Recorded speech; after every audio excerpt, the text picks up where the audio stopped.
இயேசுவுக்கே புகழ்.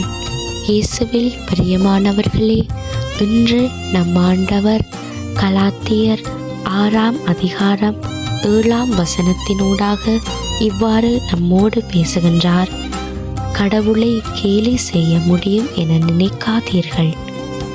ஒருவர் தாம் விதைப்பதையே அறுவடை செய்வார். ஊனியல்பாகிய நிலத்தில் விதைக்கப்படும் விதைகள் எல்லாம் பாவத்தின் விளைவே. அதிலிருந்து அழிவையே நாம் அறுவடை செய்கிறோம். மனதில் கர்வமும் தான் என்கிற தலைக்கணமும் ஒருவருக்கு இருந்தால் ஒரு நாள் இல்லை ஒரு நாள் அவர் கீழே விழக்கூடும்.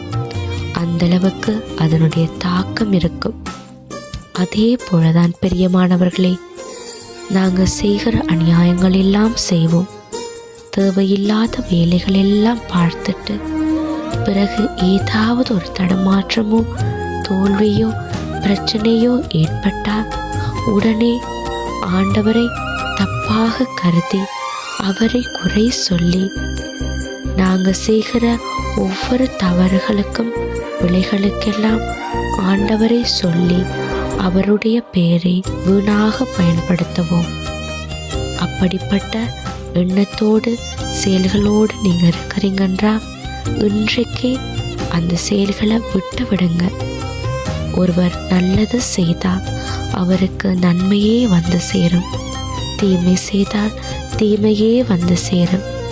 எனவே நாம் எதை செய்கிறோமோ அதையே அறுவடையும் செய்வோம்.